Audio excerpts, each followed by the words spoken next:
제가 오늘 여러분들에게 설교 전에 왜 세상 노래를 들려주는가 이유가 있습니다. 이 황치열이라고 하는 사람이 이 구름 나그네라고 하는 노래를 불렀는데 여러분은 어떻게 느끼셨습니까? 그의 표정, 그의 음성, 그의 몸짓 보면서 아마 많은 걸 느끼지 않았을까 싶은데 혹시 이 노래가 누구의 노래인지 아십니까? 네, 서유석 씨의 노래죠. 서유석 씨가 부른 노래가 여러분 떠올려졌습니까? 떠올려지셨어요? 여러분 어쩌면 여러분은 서유석이라고 하는 사람이 작사 작곡을 한 서유석이라고 하는 사람의 노래입니다. 그런데 이 노래를 황치열이라고 하는 사람이 부르니까 서유석 씨는 생각이 안 나고 황치열 씨만 생각이 납니다. 그가 왜 노래를 저렇게 부를까? 저게 무슨 한이 있을까? 왜 저럴까? 이런 생각이 듭니다. 근데 여러분 지금 이 노래는 이 황치열이라고 하는 사람이 34살 때 작년에 부른 노래입니다. 불후의 명곡에 나와서 불렀는데 이 노래는 가수로 이제 반열에 오른 뒤 9년 만에 부른 노래입니다. 그는 가수가 되기를 위해서 25살에 결심을 하고 집을 떠나게 되는데 아버지가 노발대보라고 난리를 합니다. 절대로 가수는 안 된다는 겁니다. 아버지는 병들어 누워있는데 그 병들어 누워있는 아버지를 뒤로 하고 그는 그 결심을 끊지 않고 서울로 올라와서 노래를 부릅니다. 그런데 참 공교롭게도 이 불후의 명곡 지금 부르고 있는 이 무대, 그 무대에 9년 전에 섰습니다. 그리고 아버지의 반대로 망설이면서 이리저리 방황하면서 9년 동안 무대에 서질 못했습니다. 그리고 9년 만에 이 무대에 서게 되는 겁니다. 그러면서 그는 서유석이라고 하는 사람이 부른 노래인데 서유석이 부른 그 노래에 자기 인생을 담았습니다. 서유석은 서유석이라고 하는 사람이 자기가 뭔가 뜻과 계획이 있어서 이 노래를 불렀는데 황치열은 남이 만든 노래지만 그 노래 속에 자기의 삶을 담은 겁니다.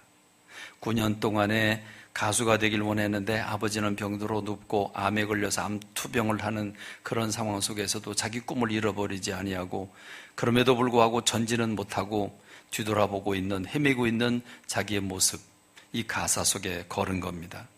어디로 가는 걸까 아무 말도 하지 않고 부는 바람 새소리에 고개 넘어 님 찾으러. 이 님이라고 하는 단어는 제가 황치열한테 물어보지는 않았습니다.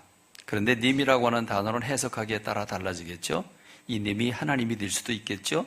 황치열에게 있어서 이 님은 가수가 되는 것이었을 겁니다. 가수가 되기 위해서 고개를 넘어가야 되는데 고개가 너무 높은 겁니다. 그는 그 고개를 넘어 님을 찾아야 되는데 님을 찾지를 못했죠. 그래서 너무 속상해서 눈물을 감추려고 하늘을 쳐다보는데 하늘에 흘러가는 저 구름이 자기의 모습과 같이 정처 없는 나그네의 모습인 겁니다. 그래서 그는 이 노래를 부르면서 자기 인생을 담게 됩니다. 눈물을 감추려고 하늘을 보니 정처 없는 구름 나그네. 어디로 가는 걸까 아무 말 하지 않고 부른 바람 새소리에 고개 넘어 님 찾으러. 가다 말다 돌아서서 방황하는 9년의 세월을 생각하면서 아쉬운 듯 바라본다. 아직 손에 잡지 않은 자기의 가수 꿈. 미련 없이 후회 없이 남자답게 길을 건다. 아버지가 아플지라도 그럼에도 불구하고 나는 내 길을 가야 되겠다고 하는 강한 결심을 하고 남자답게 길을 걸어간다. 경상도 구미, 경상도 남자답게 그는 목에 핏줄을 세우면서 남자답게 길을 간다. 그는 이 노래를 부르면서 그는 9년의 아픔을 싹 씻고 디디고 일어나는 그런 결정적인 전환점에서 노래가 됩니다. 저는 또 한편의 노래를 여러분에게 들려주고 싶은데 시간상 못 그러고 제가 설명을 해드리겠습니다. 이 황치열이라고 하는 사람은 또 어떤 노래를 불렀냐면 아버지라고 하는 노래를 부릅니다. 이 아버지라고 하는 노래는 원래 인순이라고 하는 사람이 부른 노래입니다. 인순이라고 하는 사람은 이 아버지라고 하는 노래는 인순이라고 하는 사람만 부를 수 있는 노래입니다. 왜냐하면 자기 삶을 건 노래이기 때문에 그렇습니다. 호녀라로 태어나서 그 호녀라인 소녀는 소녀는 그 마음이 얼마나 상심했겠습니까? 학교 가면 놀려대는 아이들, 그 왕따를 견디기 어려웠을 것입니다. 아버지가 가까이 있음에도 불구하고 가족들과 함께 살지 못하고 떨어져서 아버지의 뒷모습만 멀찍이서 바라봐야 하는 그 소녀의 가슴이 얼마나 아팠을까. 어린 나이에 아버지 품에 안겨서 어리광도 부려봐야 되는 그런 나이에 아빠라고 부르지도 못하고 자란 그 소녀의 삶, 호녀라의 삶을 우리가 떠올려 보면 그 노래는 분명 인순이만 부를 수 있는 노래입니다. 그는 노래 부르기 전에 코멘트를 이렇게 얘기를 합니다. 어려서 본 아버지의 뒷모습은 세상에서 가장 커다란 산이었습니다. 그런데 지금 바라보는 아버지의 뒷모습은 어느새 야트막한 둔덕이 되었습니다. 부디 사랑하는 말을 과거형으로 하지 마십시오. 그는 자기 인생을 돌아보면서 지금 노래를 부르기 전에 사람들에게 사랑한다는 말을 과거형으로 부르지 마라. 이미 지나간 다음에, 이미 돌아가시고 난 다음에 사랑한다는 말을 하지 말라는 거죠. 한 걸음도 다가설 수 없었던 내 마음을 알아주기를 얼마나 바라고 바래왔는지 눈물이 말해준다. 점점 멀어져 가버린 쓸쓸했던 뒷모습에 내 가슴이 다시 아파온다. 서로 사랑을 하고 서로 미워도 하고 누구보다 아껴주던 그대가 보고 싶다. 이 그대가 보고 싶다고 그랬는데 아버지를 향해서 어떻게 그대라고 말할 수 있을까? 인순이는 제작사가 이 노래를 만들어 놓고 인순이가 이 노래를 부르기를 원했는데 극구 부정을 하고 노래를 안 부르겠다고 했답니다. 아버지라고 하는 이름 때문에 아버지라고 하는 단어가 들어가면 자기는 못 부른다는 겁니다. 그래서 제작사에서 가사를 바꿔서 그대가라고 바꿔줬다고 그럽니다. 그래서 부르겠다 해서 부른 노래라고 그러는데 가까이에서도 다가서지 못했던 그래 내가 미워했었다. 그래 내가 미워했었다. 어찌 밉지 않았겠습니까? 왜 나를 낳아서 내가 이 사랑을 받지 못하게 했을까? 충분히 공감하고도 남습니다. 점점 멀어져 가버린 쓸쓸했던 뒷모습에 내 가슴이 다시 아파온다. 제발 내 얘기를 들어주세요. 시간이 필요해요. 서로 사랑을 하고 서로 미워도 하고 누구보다 아껴주던 그대가 보고 싶다. 가슴속 깊은 곳에 담아두기만 했던 그래 내가 사랑했었다. 반전이죠. 그래 내가 사랑했었다. 미워한 것은 사랑하기 때문에 미워한 거죠. 그래 내가 미워했었다. 그러더니 이제는 그래 내가 사랑했었다. 긴 시간이 지나도 말하지 못했었던 그래 내가 사랑했었다. 이 인순이가 부른 노래와 가사를 생각하면 이 노래는 인순이만 부를 수 있는 노래고 그가 부를 때만 감동이 되는 노래입니다. 그런데 신기한 것은 인순이라고 하는 사람이 자기 삶을 걸고 부른 노래인데 이걸 황치열이 부르니까 인순이 생각이 안 납니다. 황치열이 부르니까 황치열이 보입니다. 참 신기하죠?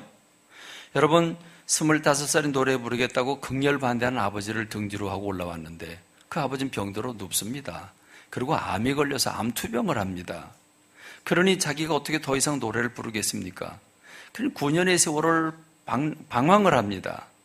그런데 황치열은 이 노래를 부르기 전에 그는 이렇게 고백을 합니다. 나는 지난 34년의 삶을 살면서 단 한 번도 아버지 인정을 받은 적이 없다. 아버지가 나를 위해 칭찬해 준 적이 없다. 내가 오늘 아버지 앞에서 칭찬받고 싶다. 그는 객석에 자기 아버지가 앉아 있습니다. 객석에 앉아 있는 아버지를 앞에 놓고 이 아버지라고 한 노래를 부르는데 이 노래는 청중을 위한 노래가 아니었습니다. 사부곡이었습니다. 아버지에게 바치는 노래였습니다. 그러면서 그는 중간에 아버지에게 아버지 사랑한다고 그렇게 고백하는, 그리고 이 노래를 마치고 나서 눈물을 터뜨리는 그런 가수 황치열이라고 하는 사람을 보면서 인순이라고 하는 사람이 자기의 삶을 건 노래인데 황치열이 부르니까 인순이는 생각이 안 나고 황치열만 남습니다. 이게 노래의 매력입니다. 근데 여러분, 많은 가수들이 노래를 부르는데 앵무새처럼 남의 노래를 베끼기만 합니다. 아름답게만 부르려고 합니다. 근데 황치열이라고 하는 이 경상도 남자가 남자답게 정말 그 노래 속에 자기 인생을 걸고 아버지를 앞에 모셔놓고 사부곡처럼 부르는 이 노래는 그 노래의 표정과 가사와 그리고 그의 몸짓을 통해서 그 아버지를 향한 그 애절한 그 몸부림이 그대로 넘쳐나는 것을 우리가 볼 수 있습니다. 한 인간의 삶이라고 하는 건 그것은 그 사람의 인격에서 나타나게 되어 있습니다.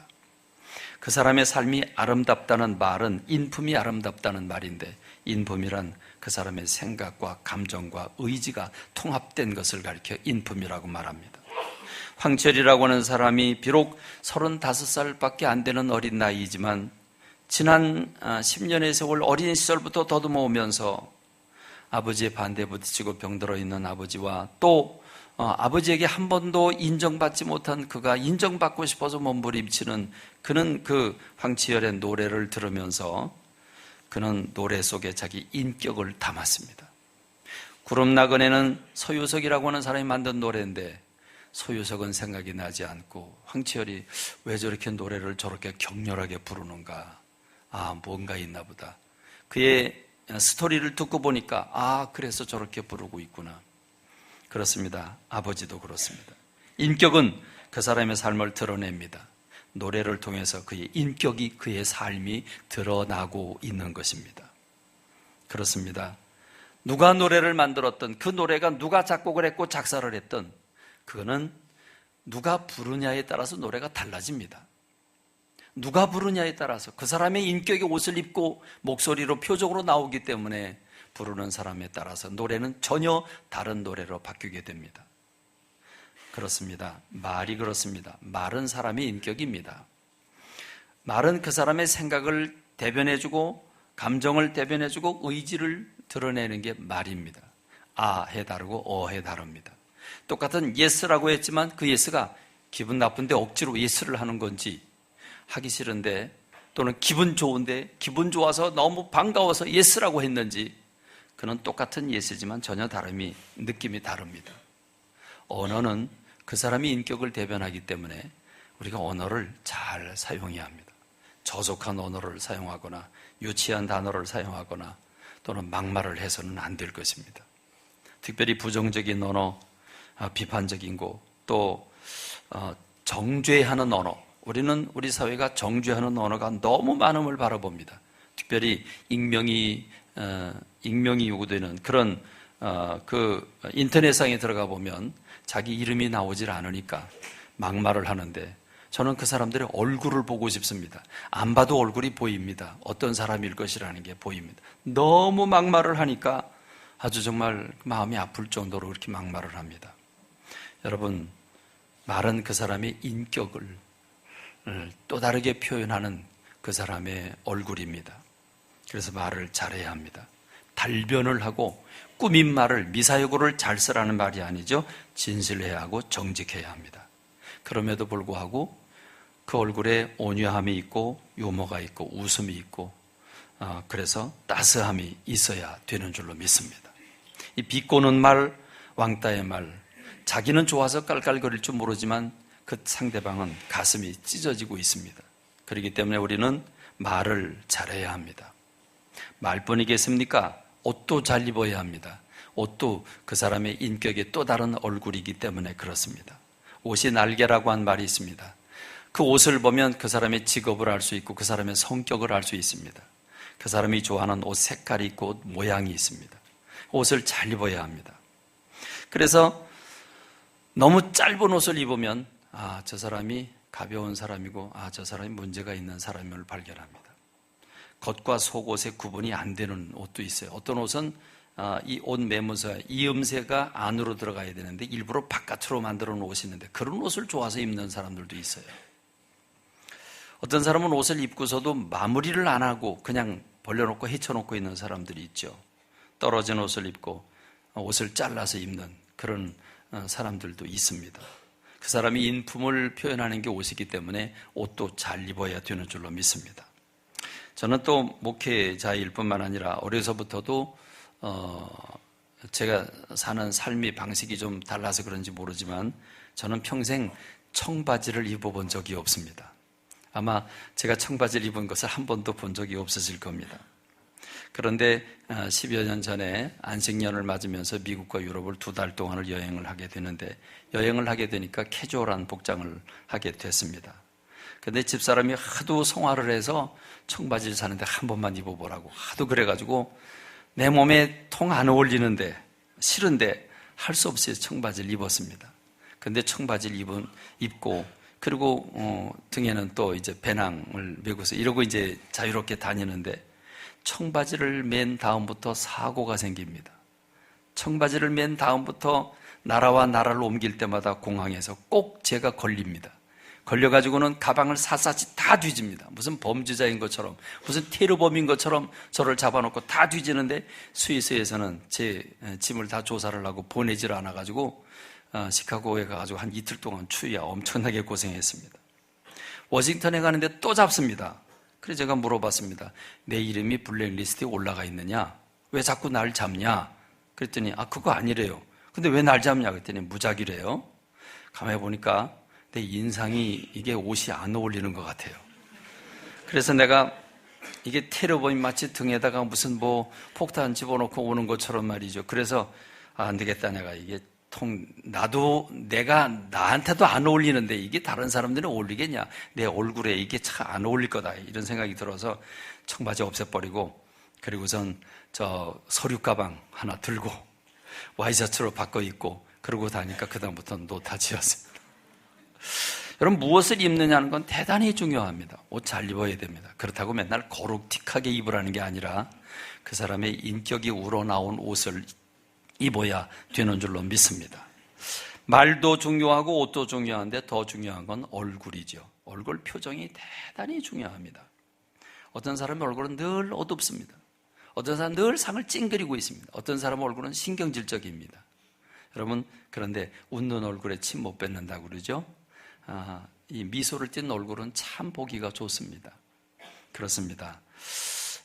우리 유화준 집사님은 이름에 걸맞게 늘 웃는 얼굴이에요.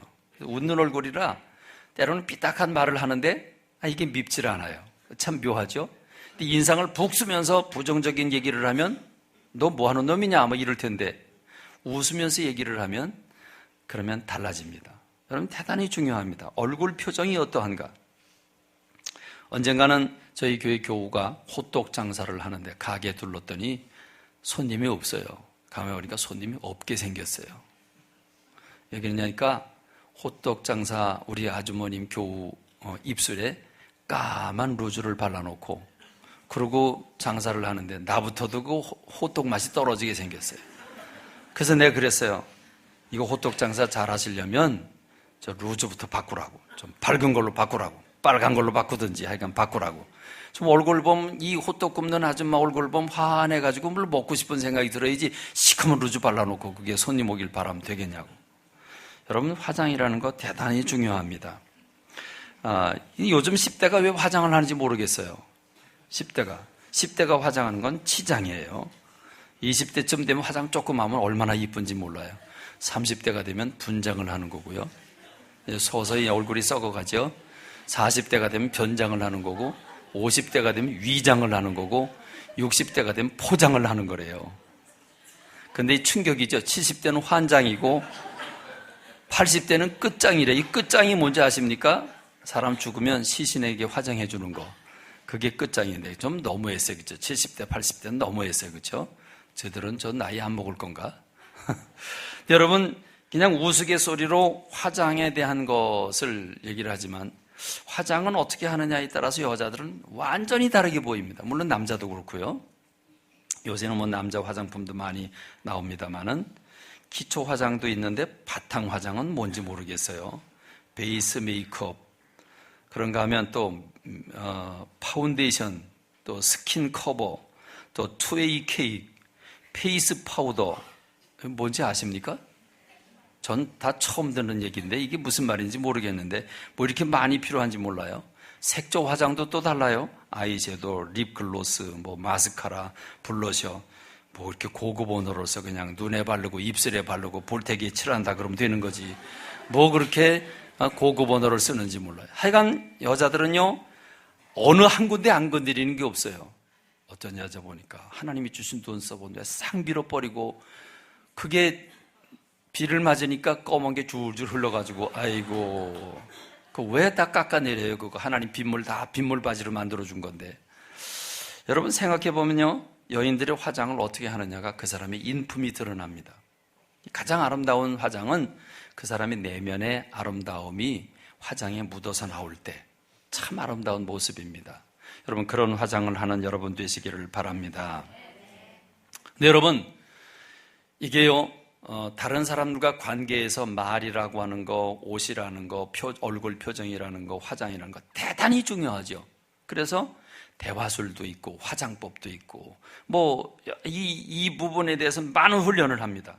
그런데 여러분 대화술에 관한 책이 수십 권이고 화장술에 대한 건 맨날 TV에서도 보여주고 책도 많고 그런데 말이 어디 내 마음대로 조정이 됩니까?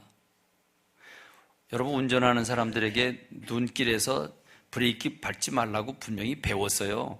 배우는데 눈길에서 급하게 되면 안 밟는 사람이 없어요. 다 밟지. 배우는 거하고 뚜껑 열리고 난 다음엔 달라져요. 대화가 갑자기 급격한 상황에 도착하게 되면 전혀 다른 결과가 오는 거죠. 분노나 혈기가 자동 온도 조절기처럼 조절이 되면 얼마나 좋겠습니까? 근데 그게 조절이 잘 안 돼요. 표정도 조절이 안 돼요. 그래서 여러분 대기업에서는요 거울 보고 웃는 모습 하라고 그러고, 그리고 저 백화점 직원들에게 전화 받는 훈련 또는 인사하는 훈련, 사람 보고 웃는 연습, 그런 건 맨날 훈련 받고 연습합니다. 근데요 연습을 하면요 이게 잘못 찌그러져 가지고요 이상하게 보여요. 무슨 말인지 이해가 되십니까? 속에서 우러나온 웃음을 웃어야 되고 속에서 우러나온 친절이 나와야 되지 억지로 꾸미면서 하는 거는 아름답지 못하고 자연스럽지 못하다는 겁니다. 그래서 예수님은 이에 대해서 일침을 놓으십니다. 이 백성이 입술로는 나를 공경하지만 마음은 내게서 멀다 그럽니다. 그러면서 바리새인들이 예수님께 와서 항의를 합니다. 아니 왜 당신의 제자들은 장로들이 물려준 전통을 무시하고 있느냐? 왜냐하면 제자들이 손을 닦고 뭘 먹었어야 되는데 손을 안 닦고 먹었어요. 그래서 예수님이 이렇게 대답을 하셨습니다. 입으로 들어가는 게 사람을 더럽게 하는 게 아니라 입에서 나오는 게 사람을 더럽게 한다. 그래서 예수님이 제자들이 예수님 저 바리새인들한테 자꾸 그런 얘기하면요 책 잡히고 저 좋지 않은데 왜 자꾸 그런 말씀을 하십니까? 그랬더니 예수님이 확대 해석을 해 주시죠. 너희가 아직도 깨달음이 없느냐? 입으로 들어가는 것은 배로 들어가서 뒤로 내버려 주는 줄 알지 못하느냐? 그러나 입에서 나오는 것들은 마음에서 나오는 것들인데 이거야말로 사람들을 더럽게 한다. 마음에서 나오는 것은 악한 생각, 살인, 간음, 음란, 도둑질, 거짓 증언, 비방인데 이게 사람을 더럽게 하는 거지. 손 씻고 씻지 않고 먹었다고 해서 사람을 더럽히는 게 아니다. 주님이 말씀을 하고 계십니다. 여러분 그래서 예수님은 이런 바리새인들을 가리켜서 두 가지로 책망을 하고 계시죠. 하나는 외식에 대해서, 하나는 가짜에 대해서. 그래서 휘칠한 보담을 얘기하십니다. 화 있을진저 외식하는 서기관과 바리새인들이여 너희가 박하와 회양과 근처에 11조는 드리지만 율법에 더 중요한 정의와 긍휼과 믿음은 버리는구나. 화 있을진저 외식하는 서기관과 바리새인들이여 잔과 대접에 겉은 깨끗이 하지만 그 안엔 탐욕과 방탕으로 가득하게 되었구나. 눈먼 바리새인이여 너는 먼저 안을 깨끗이 해라. 그러면 겉도 깨끗하리라. 화 있을진저 외식하는 서기관과 바리새인들이여 회칠한 무덤 같으니 겉으로는 아름답게 보이지만 그 안에는 죽은 사람의 뼈와 모든 더러운 것이 가득하도다. 이와 같이 너희도 겉으로는 사람에게 옳게 보이되 안으로는 외식과 불법이 가득하도다.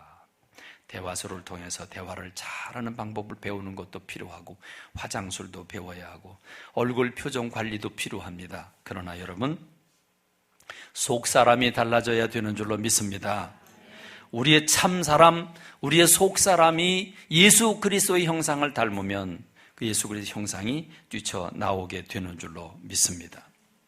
예수님은 어떤 얼굴 표정을 보였을까요? 예수님께서 말씀하셨습니다. 나는 마음이 온유하고 겸손하니 내게로 와서 멍에를 메고 배워라. 자, 온유한 사람의 얼굴은 어떻게 보일까요? 겸손한 사람의 얼굴은 어떻게 보일까요? 여러분 한번 상상을 해보시기 바랍니다. 교만한 사람, 비판하고 정죄하는 사람, 난 못됐다고 이렇게 깔보는 사람, 그런 사람의 표정과 온유하고 겸손한 사람의 표정을 여러분 한번 떠올려 보시기 바랍니다. 그렇습니다. 오늘 저와 여러분이, 여러분의 영혼이, 여러분의 속사람이 주님을 닮아야 되는 줄로 믿습니다. 우리의 속사람이 어떠냐에 따라서 옷도 나오게 돼 있고 말도 나오게 돼 있고 표정도 나오게 돼 있기 때문에 속사람이 채워지면 겉사람이 아름다워지는 줄로 믿습니다. 그럴 때 화장을 하면 정말 천상의 화장이 될 겁니다. 그럴 때 대화술을 배워야 그게 아름다운 대화가 될 것입니다. 마태복음 12장 43절로 45절에 보면 아주 인생의 귀한 진리를 우리에게 소개해 주고 있는데 여러분 한번 잘 좀 되새겨 보시기 바랍니다. 더러운 귀신이 사람에게서 나갔어요. 그래서 물 없는 곳으로 다니기를 원했는데, 그래서 쉬기를 원했는데 쉴 것을 얻지 못했어요. 그래서 내가 나온 집으로 다시 들어가야 되겠다. 들어가려고 하니까 그 집이 비고 깨끗이 소재되고 수리가 돼 있어요. 더 더러운 곳으로 다니며 푹 쉬려고 했는데 없어서 다시 들어가려고 하니까 깨끗이 소재가 돼 있어요. 못 들어가겠어요. 너무 깨끗해서. 그래서 자기보다 더 악한 귀신 7을 데리고 들어갔다. 그 사람의 영적 상태가 어떻게 되겠냐? 이렇게 주님이 물으시고 있죠. 여러분, 여기서 우리가 정의를 해보는데 귀신은 어떤 존재라고요? 귀신은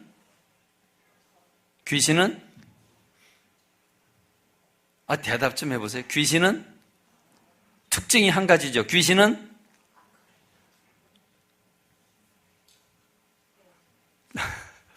자, 더러운 귀신이 그랬어요. 더러운 귀신이, 그 전 구절 좀 보여주세요. 더러운 귀신이 사람에게 나갔을 때 더러운 귀신은 더럽다. 그렇죠? 귀신은 더럽다. 더러운 귀신이. 그럼 더러운 귀신이 좋아하는 곳은 어디겠어요? 더러운 곳이죠. 더러운 사람은 더러운 게 편안해요. 더러운 사람은 깨끗한 거는 안 어울려요. 그러니까 물 없는 곳을 찾았어요. 물이 뭐 하는 역할을 합니까? 씻는 역할을 합니다. 씻으면 깨끗해집니다. 근데 물이 없는 곳을 찾았어요. 그럼 뭐예요? 씻을 수 없는 곳이에요. 더러운 곳이에요. 더러움이 겹쳐진 곳이에요. 그런데 못 찾았어요.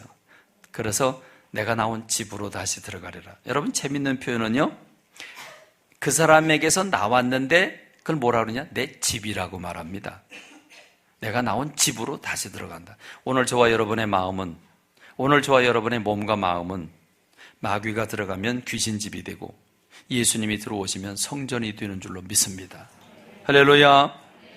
음행을 피하라. 사람이 범하는 죄마다 몸 밖에 있거니와 음행하는 자는 자기 몸의 죄를 범하느니라. 너희 몸은 너희가 하나님께로부터 받은 바 너희 가운데 계신 성령의 전인 줄을 알지 못하느냐. 그렇습니다. 우리가 주님을 모시면 성전이 되고 마귀가 들어와 살면 귀신의 집, 흉가가 되는 줄로 믿습니다. 그렇습니다. 오늘 저와 여러분의 몸과 마음이 성령님께서 내주에 계심으로 아름다운 성전, 거룩한 성전이 되기를 주님의 이름으로 축원합니다. 할렐루야. 여러분, 더러운 귀신은 물 없는 곳을 찾아다녔습니다. 그러니까 오늘 저와 여러분이 내 몸과 마음을 귀신의 집으로 삼기를 원하는가, 성령님의 전으로 삼기를 원하는가는 우리가 선택을 해야 됩니다. 성령님이 강제로 들어오지 않으십니다. 우리가 인격적으로 초청할 때 우리 안에 오시는 줄로 믿습니다. 그러나 귀신은 슬며시 들어옵니다. 이걸 우리가 알아야 합니다. 그런데 여러분, 여러분의 집은 어떻죠? 여러분의 집 오늘 오방난장으로 펼쳐놓고 왔습니까? 그래도 이불 개고 다 청소하고 그러고 오셨습니까? 여러분 어떻게 오셨습니까? 오기 바빠가지고 이불도 그냥 아무렇게나 막 헤쳐놓고 오셨습니까?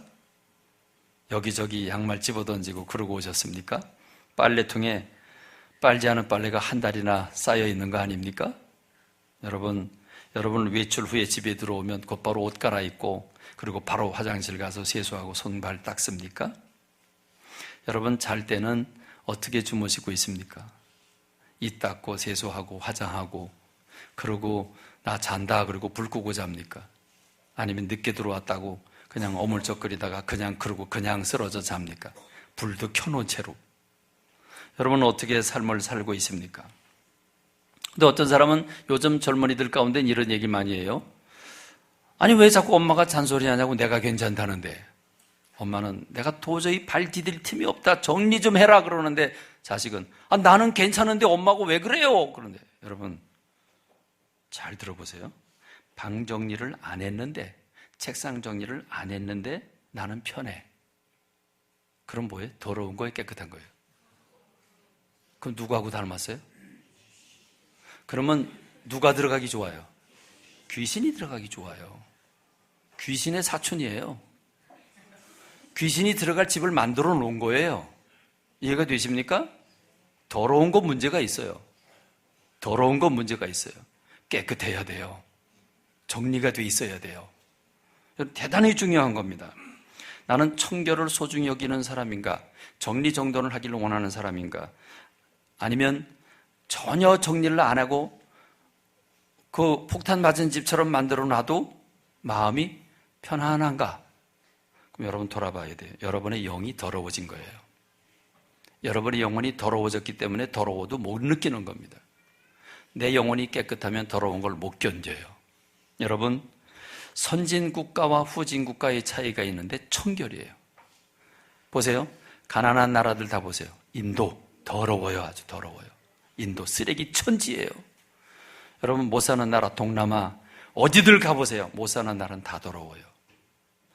잘 사는 나라 선진국가 가보세요. 다 깨끗합니다. 깨끗하냐 선진국가예요. 청결하냐 선진국가예요. 청결하지 않으면 후진국가예요. 깨끗한 이 선진국가는 또 하나 신용이 중요합니다. 거기서는 신용이 인정되면 뭐든 할 수 있습니다. 돈 없어도 집 살 수 있습니다. 냉장고 하나 사는데요, 여러분 우리나라는 현금 가지고 삽니다. 카드 결제하고 10달 끊고 그렇습니다. 그런데 여러분 미국이나 선진국가들은요 냉장고를 사는데 10년 할부로 끊습니다. 집 하나 사는데 30년 할부로 삽니다. 돈 한 푼 없어도 살 수 있습니다. 단 신용이 있어야 합니다. 근데 한국에서 이민 간 사람들이 처음에 그걸 모르고 돈 갖고 있으니까 뭐든지 할 수 있다고 그러는데 현금 안 받습니다. 아예. 그리고 여러분 3년 동안 그 사람이 돈을 가지고 있어도 3년 동안 은행 거래를 하는데 이자 밀리지 않고 그리고 신용을 철저히 지켰다. 그러면 그 사람은 많은 돈을 빌릴 수 있습니다. 집도 살 수 있습니다. 신용사회입니다. 유럽을 가보고 또 미국을 가보면 이 역에 들어가면 개찰구에 사람이 없어요. 지키는 사람이 없어요. 표 받는 사람이 아예 없어요. 그래서 여긴 그냥 다녀도 되겠다. 들어갈 때도 그냥 들어가고 나올 때도 그냥 자유롭게 나와요. 여러분 그게 무엇입니까? 신용이 바탕이 되어 있기 때문에 그렇습니다. 여러분 중요한 것은 무엇입니까? 개찰구에 갔는데 아무도 없어요. 물론 새벽 늦게 갔으니까 그렇긴 한데 아무도 없어요. 워싱턴에 갔는데. 그래서 이 표를 어디서 끊는 거지? 왜 사람이 없지? 그러고선 둘러보니까 기계만 있어요. 카드를 집어넣으니까 표가 나와요. 그래서 들어간 적이 있어요. 여러분 신용사회와 청결은 그 사람의 영적인 것과 직결됩니다. 하나님 뭐라고 말씀하셨습니까? 내가 거룩하니 너희도 거룩할지니라. 하나님의 성품입니다. 하나님의 성품 1호 사랑, 거룩, 1호, 2호 앞뒤를 다툽니다. 그렇습니다. 오늘 청결은 기본입니다. 청결이 갖춰지지 않으면 문제가 생깁니다. 여러분에게 여러 번 말씀드렸습니다마는 클린턴 대통령 시절에 그가 비서와 더불어 하지 말아야 할 행동을 했습니다. 그런데 미국 사람들이 분노한 것은 그가 자기 비서와 못된 짓을 한 것에 대해서 분노한 게 아니라 거짓말한 것에 대해서 분노를 했습니다. 그래, 비서와 더불어 잘못된 관계를 맺는 건 사람이기 때문에 실수할 수 있다. 그런데 어째서 한 걸 안 했다고 거짓말했냐? 그건 용서 못한다. 미국 사람들에게 있어서 용서 못하는 것은 컨닝 치는 겁니다. 남의 것 베끼는 겁니다. 숙제를 내가 못해왔으면 못해왔다고 솔직하게 인정하는 건 인정받지만 남의 걸 베껴오면 그건 야단 맞습니다.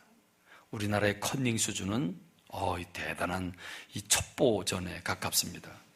안경티에다가 나사 박는 데다가 마이크가 아니라 그 카메라를 집어넣고 그리고 시험지 보면 다 보이잖아요. 그럼 바깥에서 그 문제 보고서 이 핸드폰을 몸 안에다가 옷 가운데다 집어넣어요. 기판만 집어넣고 그래 놓고선 울림으로 해주죠. 그래서 한 번 올리고 두 번 올리고 거기 따라서 1번, 2번 답을 맞추게 돼 있어요. 기가 막힌 수준이에요, 우리나라가. 첫 버전입니다, 완전히. 여러분, 커닝이라고 하는 것 자체가 선진국가는 용납이 안 됩니다. 용서 못할 짓입니다. 우리나라는 표절은 남의 거 표절하는 건 그냥 기본이죠. 그렇습니다. 여러분, 우리는 하나님 앞에서 정직한 영혼이 되어야 합니다. 순결하고 깨끗해야 합니다. 우리가 주님의 성품을 가질 때 우리가 말하는 것도 표정도 또 우리의 옷도 다 드러나게 돼 있고, 그것은 사람과의 신뢰를 쌓는 일이 되는 줄로 믿습니다. 사도 바울은 내가 하나님의 열심으로 너희를 위해 열심 내노니 내가 너희를 청결한 처녀로 한 남편인 그리스도께 드리려고 중매함이로다 그랬습니다. 신부에게 있어서 가장 중요한 건 순결인데, 오늘 저와 여러분은 그리스도의 신부인 줄로 믿습니다. 그래서 우리는 주님 재림하실 때까지 순결을 지켜야 되고 거룩한 사람이 돼야 되는 줄로 믿습니다. 사도 바울은 이 순결은 하나님의 형상을 닮아가는, 하나님의 거룩을 닮아가는 거에 있는데, 그래서 사도 바울의 목표는 나의 자녀들아 너희 속에 그리스도의 형상이 이루어지기까지 다시 너희를 위하여 해산하는 수고를 하노니 내가 이제라도 너희와 함께 있어 내 언성을 높이려 함은 너희에 대해 의욕이 있음이라. 내가 소리를 지르고 싶다는 겁니다. 화내고 싶다는 겁니다. 왜? 너희가 하나님의 형상을 본받지 않고 있기 때문이라는 것입니다. 그렇습니다. 오늘 저와 여러분에게 있어서 가장 소중한 것은 우리 속사람이 그리스도의 영으로 채워지는 것, 그리스도의 인품으로 채워지는 것인 줄로 믿습니다. 이게 채워지면, 이 온유하고 겸손한 게 채워지면, 그러면 밖으로 누구와도 더불어서 친밀감을 가지게 되고 인정을 받게 되고 하는 일마다 평안하게 되는 줄로 믿습니다. 오늘 저와 여러분이 이 2016년 한 해 동안 하나님 앞에서 예수 그리스도의 성품을 닮아가는 제가 되고 여러분이 되길 주님의 이름으로 축원합니다. 기도하겠습니다. 영광과